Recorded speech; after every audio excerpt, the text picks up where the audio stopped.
super shy, but wait a minute while I make you mine, make you mine. 달리는 지금도 you're on my mind. Assalamualaikum warahmatullahi wabarakatuh. Perkenalkan, nama saya Aisy Nadila. Saya dari kelas B, semester 1 tingkat 1, jurusan Kebidanan, prodi D3 Kebidanan. Selamat menyaksikan. Mempelajari organ reproduksi eksternal genitalia. Organ reproduksi eksternal pada wanita memiliki 3 fungsi utama, yakni memungkinkan sperma masuk ke dalam tubuh wanita. Yang kedua, melindungi organ reproduksi internal dari kuman berbahaya. Yang ketiga, memberikan kenikmatan seksual. Secara menyeluruh, struktur eksternal yang disebut dengan vulva ini mencangkup yang pertama itu mons pubis. Mons pubis adalah gundukan jaringan lemak yang menutupi tulang kemaluan selama masa pubertas. Bagian ini mulai ditumbuhi rambut. Mons pubis mengandung kelenjar sebasea, yakni kelenjar yang menghasilkan minyak. Kelenjar ini juga mengeluarkan feromon, yakni zat kimia untuk menginduksi daya tarik seksual. Yang kedua itu labia mayor. Labia mayor yaitu lipatan kulit berdaging yang membungkus dan melindungi organ reproduksi eksternal lainnya. Bagian ini merupakan padanan skrotum pada pria. Selain masa pubertas, bagian ini juga mulai ditumbuhi rambut serta mengandung kelenjar penghasil keringat dan minyak. Yang ketiga itu labia minor. Labia minor memiliki ukuran dan bentuk yang bervariasi. Lebarnya bisa sangat kecil sehingga 5 cm. Labia minor terletak tepat di dalam labia mayor dan mengelilingi lubang vagina dan uretra atau tempat keluarnya urin. Kulit labia minor sangat halus sehingga mudah mengalami iritasi dan pembengkakan. Oleh karena itu, disuplai oleh banyak pembuluh darah. Labia minor berwarna merah muda. Bila ada stimulasi seksual, pembuluh darah di bagian ini akan penuh dengan darah sehingga labia minor tampak membesar dan semakin sensitif terhadap rangsangan. Saat itu klitoris. Klitoris memiliki bagian labia minor bertemu pada klitoris, yakni tonjolan kecil dan sensitif yang sepadan dengan penis pada pria. Organ ini sebetulnya merupakan kelenjar yang terbelah menjadi 2 bagian dan membentang ke arah vagina di kedua sisinya. Kelenjar klitoris terdiri dari jaringan spons yang mengandung ribuan ujung saraf yang sangat sensitif terhadap stimulasi seksual dan dapat mengalami ereksi ketika seorang wanita terangsang. Klitoris dapat membesar. Ini adalah organ utama yang bertanggung jawab untuk berproses organisme pada wanita. Yang kelima itu himen atau selaput darah. Tak semua wanita memiliki selaput darah. Bila ada, ini merupakan jaringan tipis halus yang umumnya menutupi sebagian lubang vagina. Saat ini wanita melakukan hubungan intim penetratif yang pertama kali selaput darah bisa teregang atau robek. Akan tetapi tergantung pada robekan selaput darah yang juga bisa disebabkan oleh hal-hal seperti misalnya cedera. Terus yang keenam itu uretra. Ini adalah tempat keluarnya urin, merupakan bagian dari sistem saluran kemih dan terletak tepat di atas lubang vagina. Yang ketujuh itu vagina. Vagina merupakan saluran antara leher rahim dan alat kelamin wanita. Vagina merupakan salah satu alat reproduksi wanita di samping ovarium atau indung telur, saluran telur atau tuba falopi, dan juga rahim atau uterus. Fungsi utama dari organ reproduksi wanita adalah memproduksi sel telur untuk pembuahan. Nah, terus kita lanjut ke perineum. Perineum merupakan otot kulit yang ada di antara kelamin dan anus ini. Kita lanjut ke eksternal genitalia, yaitu yang terakhir yaitu anus. Anus adalah bagian luar dubur dilapisi oleh kulit luar yang menyambung sementara. Seperti itu, sebagian ini tersusun dari usus besar. Bila dilihat dari luar, anus berbentuk seperti lubang kecil. Seperti ini.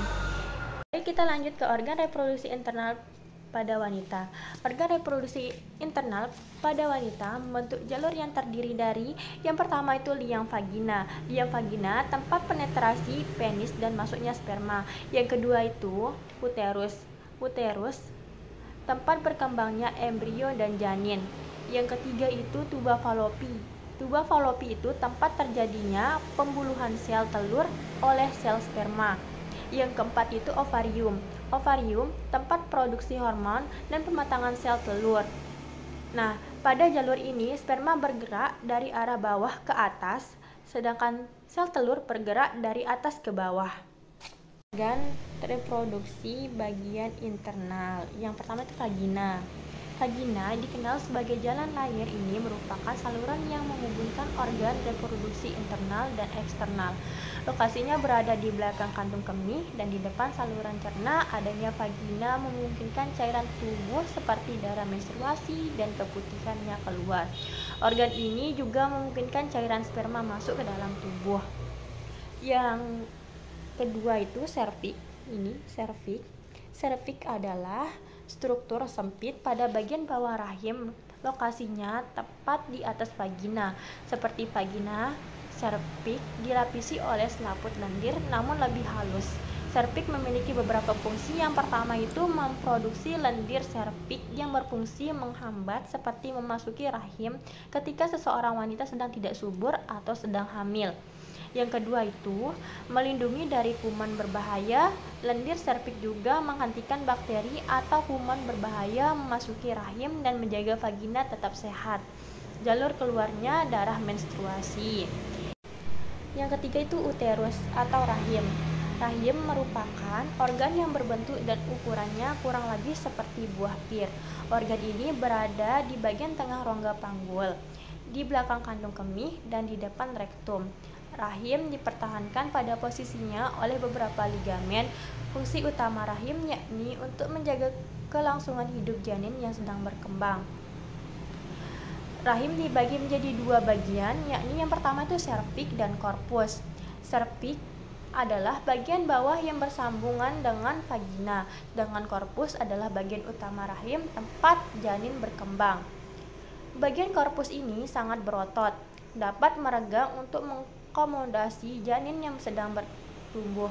Ketika waktunya bersalin, dinding otot rahim akan berkontraksi untuk mendorong bayi keluar melalui serviks dan liang vagina.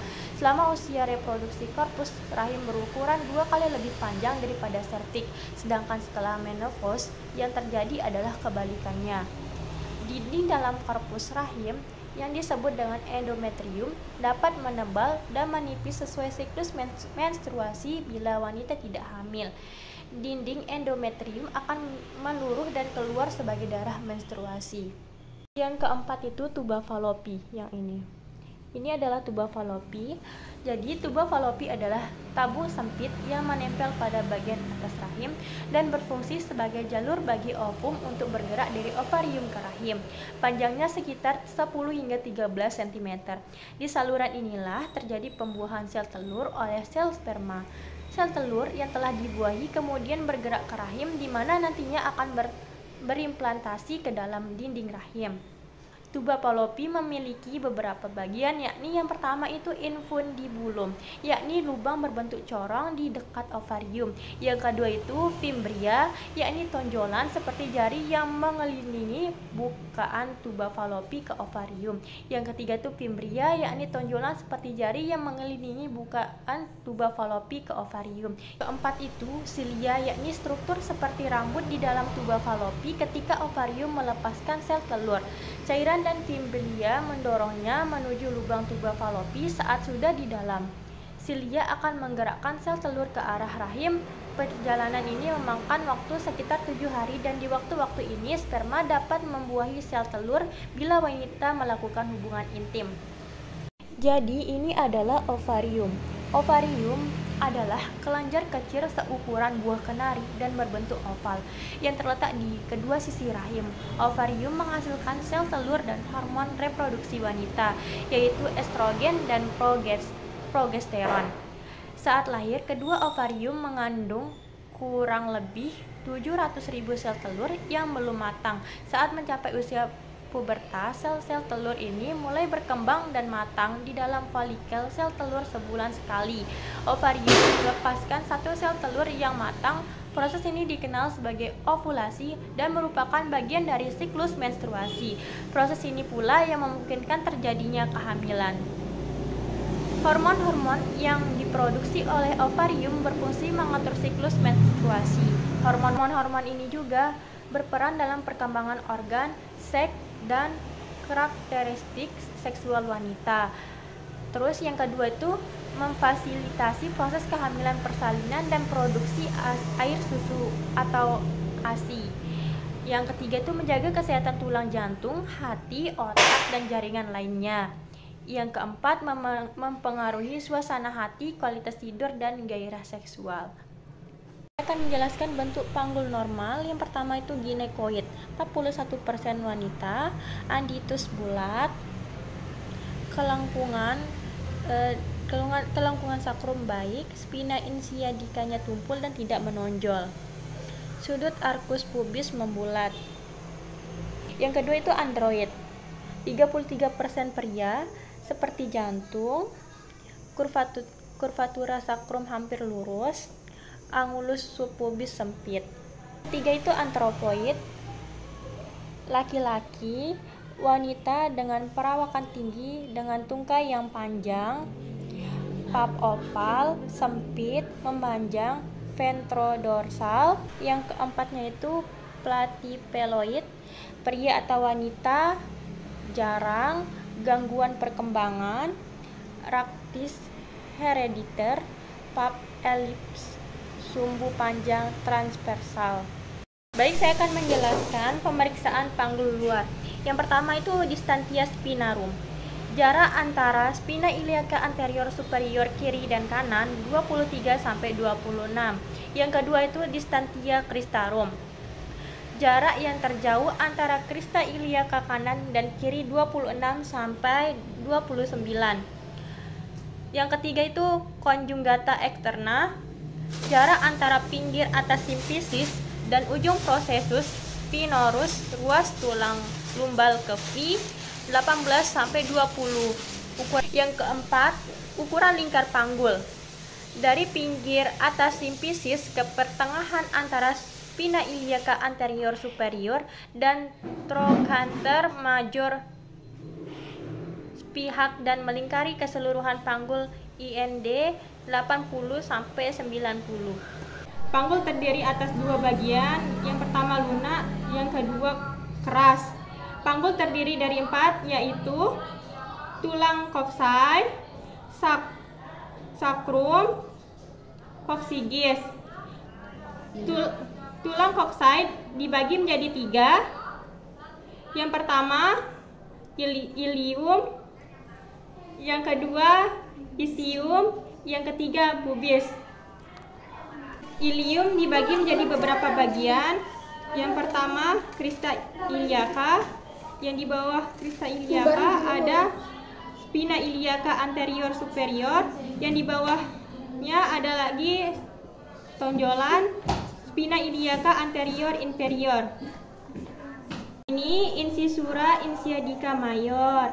Yang ini incisura insiadica minor. Spina insiadica.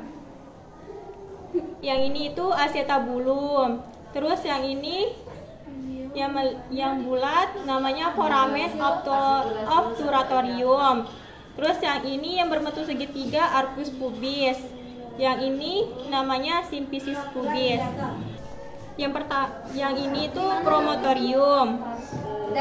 Terus yang menghubungkan tulang ilium dan sacrum disebut dengan articulatio sacra iliaca. Ini terdapat lajur atau linea terminalis yang memisahkan panggul besar dan kecil.